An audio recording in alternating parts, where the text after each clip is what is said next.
Bom dia, alunos dos sétimos anos, tudo bem? Sou o professor Luiz Guilherme, estamos aqui para mais uma semana de estudos de geografia. O nosso tema da nossa aula de hoje ainda é sobre a população brasileira, né? Eu disse semana passada que iremos trabalhar vários aspectos da nossa população, das pessoas que moram aqui no Brasil. Então, hoje a gente vai entrar então, na parte 2 deste tema. Vamos lá? Acompanhem, por favor, com o livro didático. O conteúdo que está aqui são resumos das páginas 70 a 73. Então, leiam o livro lá, observem as tabelas, os gráficos que eu irei mostrar aqui para vocês. Acompanhem por lá, por favor, pessoal. Assista esse vídeo atentamente. E a aula 1 é para passar no caderno, então, esse resumo aqui. E a aula 2 são exercícios de fixação deste conteúdo. Aspectos demográficos e sociais brasileiros, parte 2. Então, demográfico, mesma coisa que população, sociais, as características econômicas e culturais das pessoas que moram então, aqui no Brasil. Nós vamos começar a ver, então, o que é a pirâmide etária. Pirâmide etária mostra as faixas etárias das pessoas que moram naquele lugar. No caso, hoje vamos lá, então, as pirâmides etárias brasileiras. E dá para saber quantas pessoas tem por faixa etária. Então, de 0 a 4, de 4 a 8 anos, de 8 a 12, de 12 a 20 e assim por diante. Tá? E a evolução, sim, no Brasil teve uma melhora nessas idades das pessoas que moram aqui no Brasil. Então, pirâmide etária brasileira de 1980 tem uma base larga, revelando um grande número de jovens. Então, lá em 1980, eu vou mostrar o gráfico daqui a pouco para vocês. Isso está na página 70 do livro. Então, no Brasil, lá na década de 80, 1980, existia-se muito mais jovens e crianças do que pessoas de idade. Então, indicava uma elevada taxa de natalidade. As mulheres tinham mais filhos, né? Com os anos, com a economia melhorando, com a qualidade de vida, as mulheres, né, os casais, tiveram menos filho por pessoas.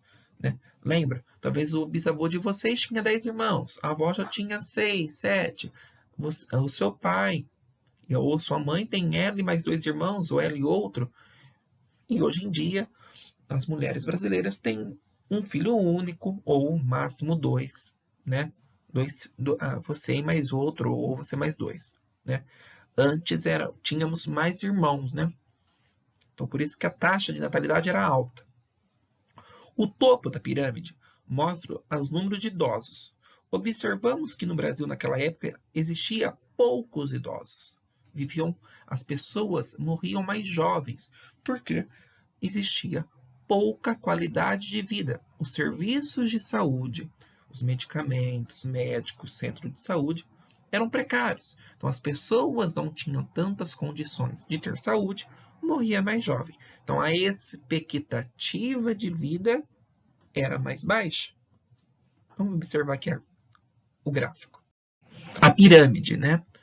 Essa, então, é a pirâmide etária do Brasil de 1980. Observe, a cor azul é o número de homens que moram no Brasil nesse ano. O rosa e o vermelho, as mulheres. Vocês estão observando que cada barrinha tem uma idade? 0 a 4, 5 a 9, 10 a 14, 15 a 19, 20 a 24, até 80 anos ou mais. Então, está mostrando aí que as maiores barras são aonde? Nas pessoas mais jovens. Por exemplo, de 0 a 4 anos, tinha cerca de 14 milhões de meninas no Brasil. E de homens um pouco mais, estava chegando quase no 15. Agora, de 45 a 49 anos, quantas mulheres mais ou menos tinham no Brasil? Quase 5 milhões de mulheres e de homens, quase mesmo tanto, beirando quase 5 milhões. Então, o tamanho da barra mostra quantas populações, quantas pessoas tem nessa faixa etária morando no Brasil. Observem que acima de 60 anos, né, é 1 ou 2 milhões de pessoas, né, por sexo, né? Somando homens e mulheres dá 4, vamos supor. 2 milhões de homens, 2 milhões de mulheres. Observem que as faixas das mulheres são sempre um pouco maiores do que o homem em algumas faixas etárias. Vai ficando mais velha, as mulheres vivem mais do que os homens, porque as mulheres se cuidam mais do que os homens. Vamos ver agora a diferença daquela de 1980, que é a idade da mãe de vocês, que nasceram, né? Com a atual, que é a última de 2017. Então, em 2017, aponta o predomínio de sua população na faixa etária dos adultos. Então, o que vai aumentar? O número de adultos, de 20 a 59 anos. O número de crianças diminui. Tá? Diminuiu. Essas crianças cresceram e tiveram menos filhos. Então, o que cresceu no Brasil em 2017? O número de adultos. As crianças da década de 80 viraram adultos e tiveram menos filhos. Então, a pirâmide, a base da pirâmide, as linhas de baixo começaram a diminuir e o meio da pirâmide começou a crescer, o que pode representar problemas relacionados ao sistema de previdência social. O que é isso? Diminui crianças, só que as pessoas trabalham, pagam imposto e vai aumentando o número de idosos. E depois vai aumentar o número de aposentadorias. Isso vai causar algumas dificuldades em pagar a aposentadoria e aos trabalhadores afastados por doença ou gravidez. Aqui, ó. Olha a diferença daquela pirâmide para essa. Essa aqui é 2017. Olha quantas diminuições já teve. Lembra que a barrinha embaixo ia de 0 a 15? Aqui já nem precisou mais, ó. De 0 a 7 milhões de pessoas. Por quê? As pessoas estão quase todas padronizadas, parecidas, né? A maior faixa etária está de 30 a 34 anos, né? A maior barrinha de homens e mulheres, né? E, por exemplo, de 0 a 4 anos, o número de crianças, mais ou menos 3 milhões. Lá tinha 14 milhões de crianças, né? De meninas. Aqui são 3. Olha a diferença. E o que dá para notar? Que aumentou o número de idosos. Aquela barra lá só ia de 80 anos ou mais, né? Olha aqui. Aqui já precisou fazer barrinha de 85 anos, de 90 anos ou mais. Porque a qualidade de vida, a saúde melhorou, então as pessoas começaram a viver mais. Se as pessoas vivem mais, aumenta a expectativa de vida. Mas aqui a população brasileira não já aumentou de tamanho, tá? Lá naquela época, tínhamos mais ou menos 180 milhões de habitantes, 160. Aqui nós vamos ter já quase 205 milhões de habitantes. Agora, pessoal, nós vamos começar a observar os aspectos econômicos para se fazer um desenvolvimento de um país. Então, para os governadores, governantes, atenderem às necessidades da população, é necessário conhecer alguns aspectos do Brasil e das cidades e dos estados. E eles utilizam os dados do IDH, Índice de Desenvolvimento Humano. É uma nota que se dá às cidades, ao país, para a qualidade de vida, em 3 aspectos. Pelo PIB, que é a renda per capita, pela educação e pela expectativa de vida. Então, como que eu faço uma nota do IDH? Analisando 3 dados econômicos e sociais. Educação, expectativa de vida, que é quantos anos uma pessoa mais ou menos vive, e a renda per capita, que é do PIB. Vamos lá. Primeiro, o PIB. Produto Interno Bruto per capita em concentração de renda. O PIB, que é o Produto Interno Bruto, é a média do salário dos brasileiros. Então, o Brasil tem uma renda, um dinheiro, e que vai dividir pela quantidade de pessoas que moram naquele país. Então, a renda média, isso é uma média, dos salários dos brasileiros, em 2016, foi de aproximadamente 30 mil reais. Nós conhecemos alguém que ganha 30 mil reais? Raro, ou quase ninguém. Nossa cidade, né? Isso é uma média, tá? Vendo isso, já dá para a gente analisar que no Brasil tem uma grande desigualdade social. Existem pessoas que ganham salários milionários, só que eu tenho, a maioria deles, pessoas com salários inferiores, entre ricos e pobres, né? Então, esse PIB per capita, essa média salarial de 30 mil, remete à vida da população brasileira? Não. Estima-se que no Brasil possui ainda 6,5% de pessoas em extrema pobreza. Então, de toda a população no Brasil, 7% é extremamente pobre, não tem nada, né? Extremamente pobre.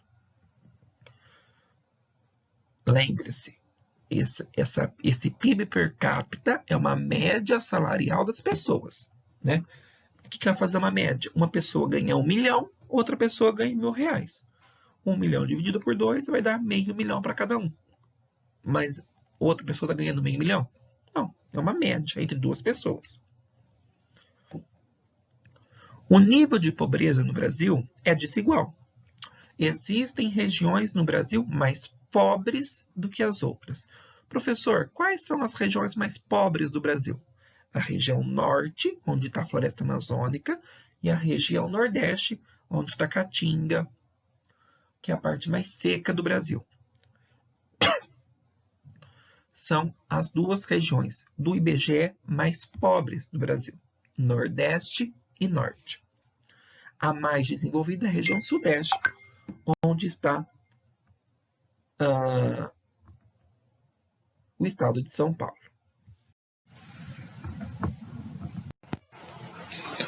Aí, pessoal, dando continuidade, a educação é outro índice que podemos medir no IDH. O que medimos na educação? É a taxa de analfabetismo. Vamos lá. A educação é fundamental para o desenvolvimento econômico e social de uma população. Sem educação, não há crescimento, né? As pessoas ficam estagnadas no tipo de emprego, né? Com o desenvolvimento da educação, aumenta o número de tecnologia naquele país, os tipos de emprego mudam, né? O Brasil tem melhorado nesses aspectos nos últimos anos. Só que ainda a taxa de analfabetismo do Brasil, de pessoas entre 15 ou mais anos, ainda é um pouco alta.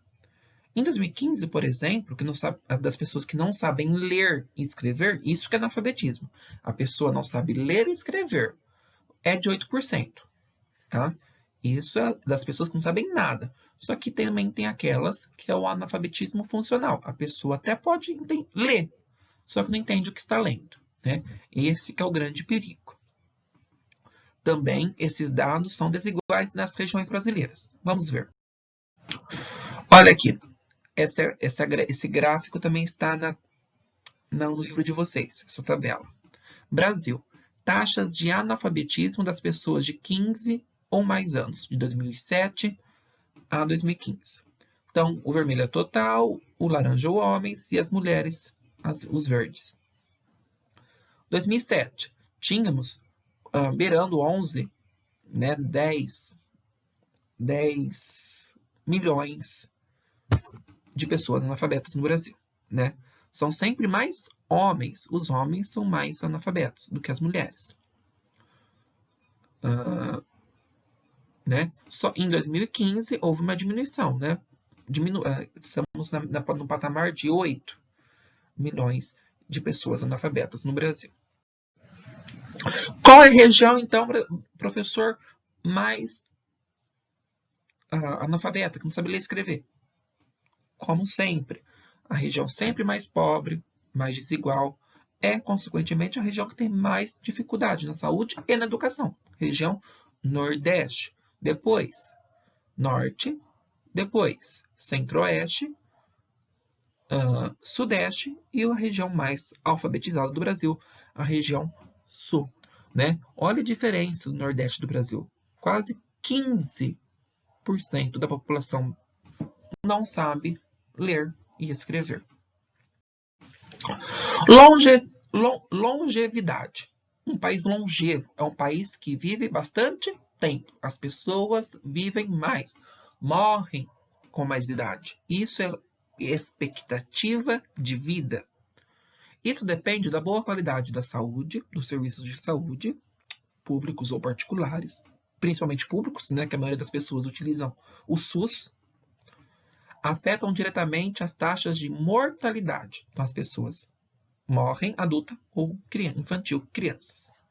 Durante os anos, o Brasil está tendo uma melhora na qualidade de vida e, consequentemente, as pessoas estão vivendo mais. Quanto mais claro, aqui é o diferente, quanto mais clarinho, quanto mais próximo do amarelo, mais as pessoas vivem. Quanto mais escuro, as pessoas morrem mais jovens. Quais estados, então, as pessoas morrem mais jovens? Os estados do Maranhão, Piauí, Paraíba, Alagoas, estados do Nordeste, Roraima, Rondônia, Amazonas, Pará, estados do Norte. E quais, professores, as pessoas vivem mais? O de amarelo mais claro é Santa Catarina, SC, da região sul. Depois vem Paraná, Rio Grande do Sul, São Paulo, Rio, Minas, os estados da região centro-sul, né? Aqueles 3 complexos regionais. Então, as pessoas vivem menos no norte e no nordeste e vivem mais no sudeste e sul do Brasil. IDH é o Índice de Desenvolvimento Humano. Essa é a nota que o país tem, né? Somando esses 3 dados obtidos da renda, da educação e da longevidade. Então, quanto mais próximo do 1 for a nota, melhor é a cidade, é o município, é o estado. Quanto mais próximo do 0, mais pobre é aquele lugar. Então, olha a evolução do Brasil, de 1990 a 2014. A nota do IDH no Brasil era de 5,590. Em 2000, 0,669. Foi melhorando. Né? Em 2014, é de 0,765. Próximo. Está chegando próximo do 1. Então, o Brasil está mediando, está na média. Né? Está no meio termo de ser um país. Não é um país pobre, não é um país desenvolvido. Somos um país subdesenvolvido, pessoal. Espero que vocês tenham entendido, faça com calma a tarefa, leia novamente, leia as páginas. Então, um recado para vocês. Logo, tudo isso aqui vai passar, né? Se for sair de casa, use máscara, higienize as mãos, passe álcool em gel, evite ficar com muitas pessoas, sair na rua, né? Vamos fazer a nossa parte contra o coronavírus, a Covid-19. Espero que todos estejam bem. Muito obrigado.